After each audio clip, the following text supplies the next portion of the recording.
Hi, I was at PLMA this week, Private Label Manufacturers Association, and went through this presentation about how to understand the two worlds of buying and selling and how actually both of us are very similar. And so I thought it would be really good just to re-record it. So what are the key learnings, the key takeouts from what I talked about? First of all, thinking about what actually goes on in a buyer's world, mostly focusing on grocery retail, but it's applicable to any buyers and procurement, really. Then I talked about how to understand your buyer better so that you can have better conversations and how to adapt them. And then something that just seems to be coming up more and more at the moment is how to actually keep that conversation going and avoid being ghosted. So if we start with understanding the pressures really the retailer is under, what we see as suppliers is they don't reply.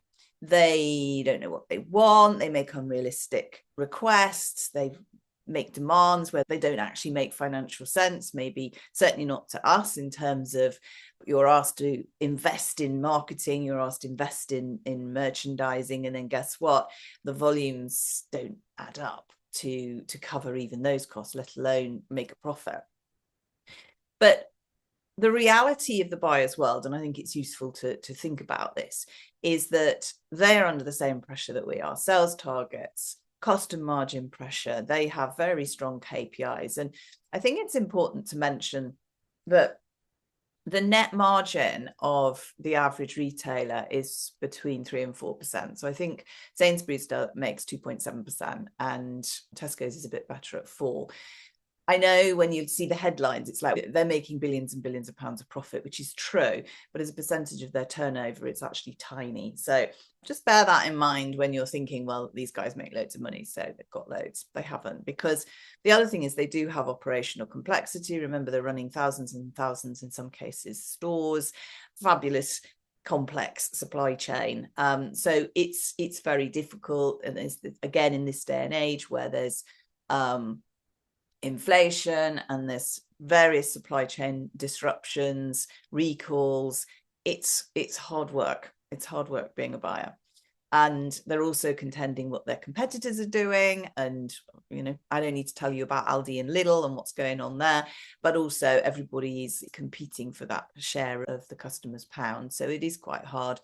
And they need to manage risk, because everything that they do, any changes they make, potentially adds risk to the business, especially if they're looking at new suppliers, new products, new ranges. And I think the other thing to think about is that the buyer's world is way more complicated than maybe we realize, in terms of, we think there's the buyer, the seller, which is us, and then they don't really have anyone else to talk to. But they have a broad range. So they've got the actual customers that go into the stores. They don't necessarily have a lot of conversations, but certainly customer complaints come in. They have to deal with those. They've got to deal with the stores. So the store managers will be writing in, sorting out the logistics, merchandising issues, availability. There's the technical teams, the quality teams, finance, invoice paying. We've all been through experiences where we haven't been paid properly. And obviously the buyer has to deal with that. There's the new product development departments, which we would all love to be involved with. There's merchandising, there's space planning. So before the products even go in store, got to do the planning. There's the marketing teams, so the PR, the sustainability, the CAT directors and the leadership team. So they've got 360-degree number of people to manage. Data and insight teams, again, mentioned competitors, don't know that they're actually dealing with competitors, but they're certainly having to be aware of them. And then the legal side, the sustainability, the codes of practice. So being a buyer is actually really complicated. And of course, then we come along and say, hey, I sent you an email last week, you've not replied. That's where you end up with some disconnect, because the buyer is obviously dealing with all these other elements, not just the range that you want to be supplying.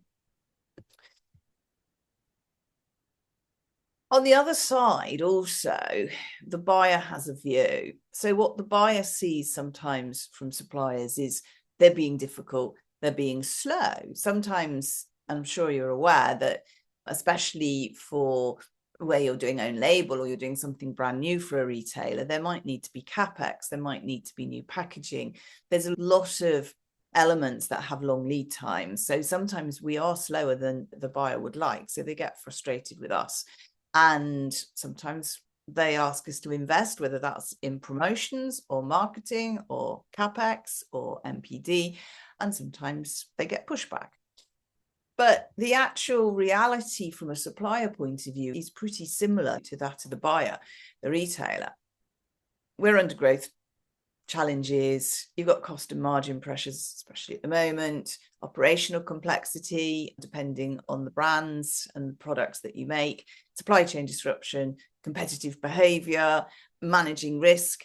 And the other one, which sometimes we don't necessarily think about, is the other customers that we work with. And there's always, well, there's not always, but in most cases, businesses are dealing with more than one retailer, and there can be a real conflict between how do you service each of them in the right way.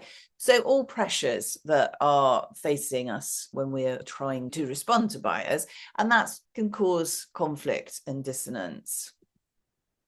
So we're both under pressure. That's the reality. We're both under pressure, but it doesn't have to be that way. We can work better together. And I'm going to present to you a thought process. So before you start communicating, take a breather and ask yourself, what pressure might they be under right now? What things are impacting them on their day-to-day? And go find out, go have a look on LinkedIn, go have a look on Facebook, go into the press, just see what's going on in their world before you go, you haven't done this or you haven't done that, and get frustrated, because that will certainly help you in the long run. So I like to put a structure on how you get to know your targets. And I do have a book, Virology, and I go into this in a lot of detail. And if you want a free copy, I can send you one and that will come up later on. But when you get to know your targets, remember, we're not that different. As I've said already, we're interested in profitable sales growth. We want ease of doing business. So I mentioned buyers need to reduce risk, but so do suppliers. We want a nice, easy life.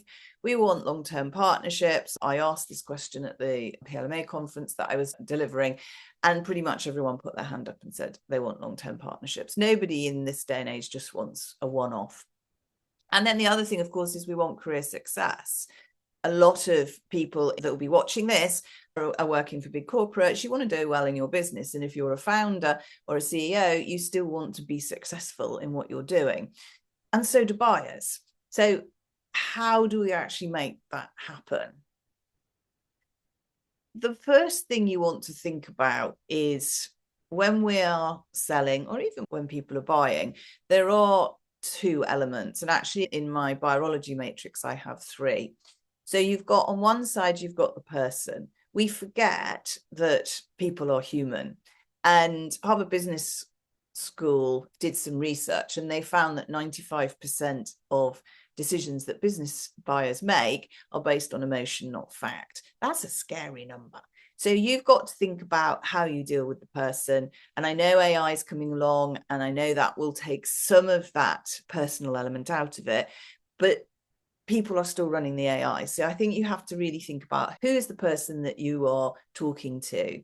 And then obviously, who's the company, customer. You know, we're all, I think we're better at that, but think about not only the companies themselves, but also their customers, especially if you're working in retail. And as it says at the bottom there, most people focus on the company, but of course the decision is made by a person. And the reason those two circles are overlapping is there is a third element, which I mentioned, which is how the person interacts with the company. So think about, for example, I mentioned career success. What does the person actually want from the business that they're working for? How are they getting on with the company? Are they enjoying it? Are they feeling positive? Do they want to get promoted, or are they thinking of leaving the business? It's a hard one to find out, but it will influence how they see your business and can make all the difference. So if we think about the person first, there's three elements that I look at here: personality, what's their current challenges, and their personal KPIs. I'm going to show you how to find out someone's personality It's really important because it's the way that people receive information, process information will depend on who they are. So this is a really simple model just to think about how can I adapt my email, adapt my presentation, make a little bit of a difference. Second one is what's their current challenges? As I said, get out there, do the research, find out what that person might be looking for, and also ask them. You don't have to do all this covertly. You can be overt as well, and find out what their KPIs are. They're not always what you expect. So, we've got sales, margin, cash profit, market share, service level. There's a whole list. And I know some retailers obviously have a KPI scorecard, but just find out what's that person's personal KPIs, because one of the things as an account manager we used to say is that our job was to get the buyer promoted. So if you have that mantra in the back of your mind, it changes the way you look at how you're going to present things. And then, of course, you've got the company. So it's a kind of mirror, really. So the company is, the personality of the company is actually its missions and values. So that's easy to find out. Go on the website and you can get that information really easily. Market challenges, again, do your research, go find out what's going on, look at what the press releases they've put out, look at news. And then their business goals, again, you might be able to pick that up. And annual reports are a really good source of information to find out what people are up to if it's a big company. And then start to think, what does that mean for me? How does my business, how does my personality overlap onto the other person, so that you're actually starting to think about how am I going to adapt my message to make it as amenable as possible to the person you're selling to. So I took an example. As I say, I was at the PLMA. Peter got in touch with me before the show to say really like to meet up. So I thought, right, here's a good example of doing some research. So I put a prompt into AI and I said, basically, meeting this company. This is my background. I'm a former Boots buyer. I advise food and drink companies on how to achieve UK retail growth, private label strategy, and routes to market. Can you give me a briefing about this company? And this is a list of things. You're welcome to write your own. And AI wrote this for me anyway. What is the company doing? Who are their customers? Weaknesses, etc., etc., etc. And then I said, think like a commercially experienced UK grocery buyer looking for strategic opportunities rather than networking. So really getting very specific. And back came a lot of really good stuff for me, which is too much to put in here. But the summary was two things. They're a trusted supplier, but they appear to be operationally led rather than shopper led. And there's a risk of commodity because frozen seafood, which is what they do, can be price driven. And so it then made some suggestions on retail opportunities that they might not be maximizing. So it's starting to give me some material to have a conversation. We then look at the personality. So this is my number one top tip out of this presentation on how to profile people's personalities. I use Humantic AI, but there are others. Crystal Nose is another one that's really good. And basically you can go into LinkedIn. You don't have to be linked in with them. You have a look at the profile, you install the little Chrome extension, and what comes back is on the left, lovely summary of who that person is. And on the right, there's their personality. So Peter is a blue, he's a questioner, he's going to need more detail. Also profile yourself so you know who you are. I'm quite a strong red dominant personality, so I will be inclined to do things more quickly. Therefore, I need to slow down, have a think about how to put my point across with more detail rather than less. So if you're not aware of DISC, do go out, Google it, and you can get a little profiling kit. Humantics have one, so you can go online and do it.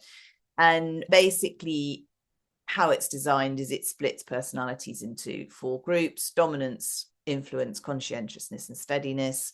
Most people are a compound of 1 or 2, so that makes it a little bit more complicated, but you tend to have one particular personality type.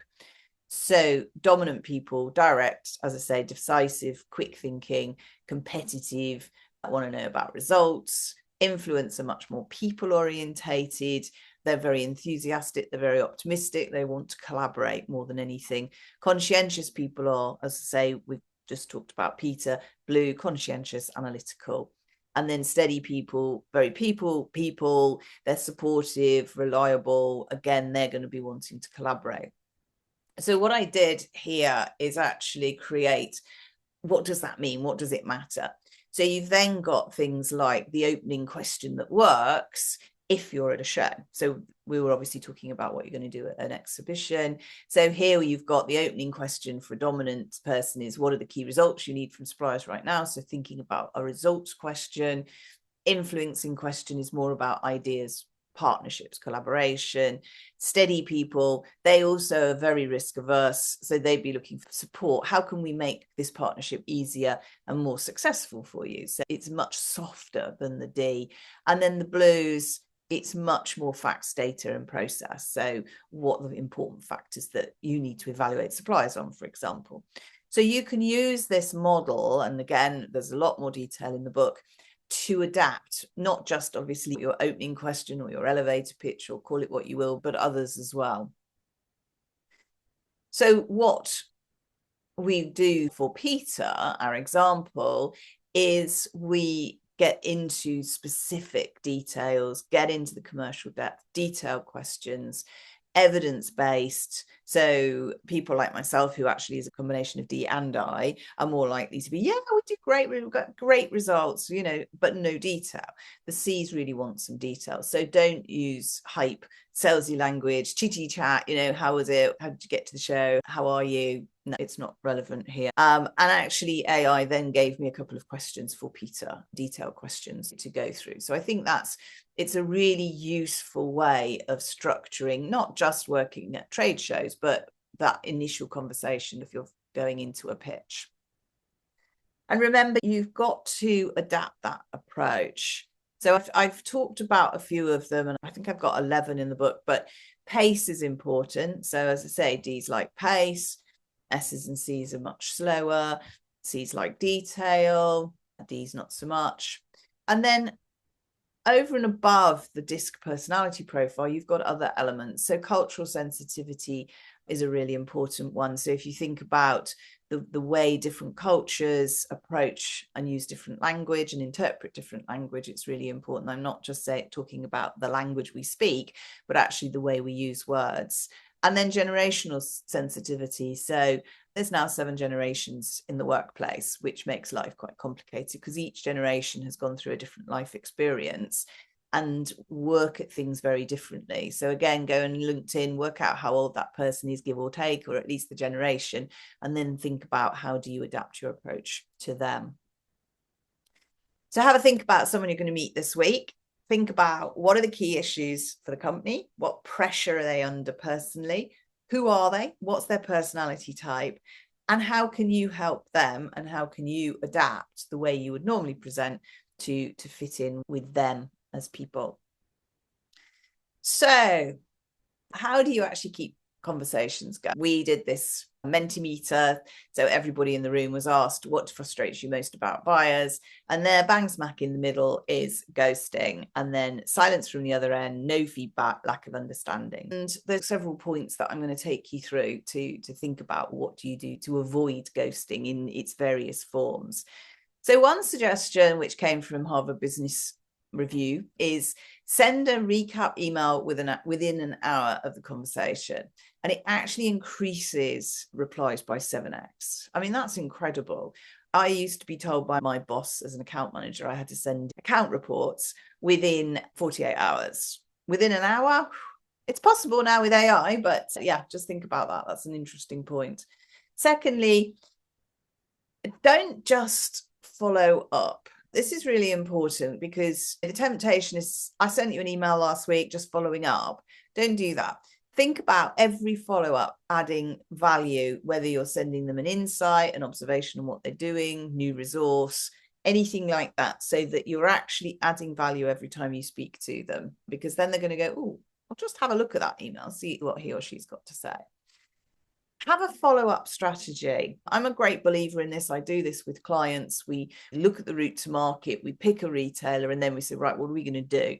So think about all the things that you can put into this. This could be a couple of years. So I've had clients where we've started a conversation, they've been super keen, they've seen the products at a pitch, and then it goes quiet, and then literally 2 years later they've come back.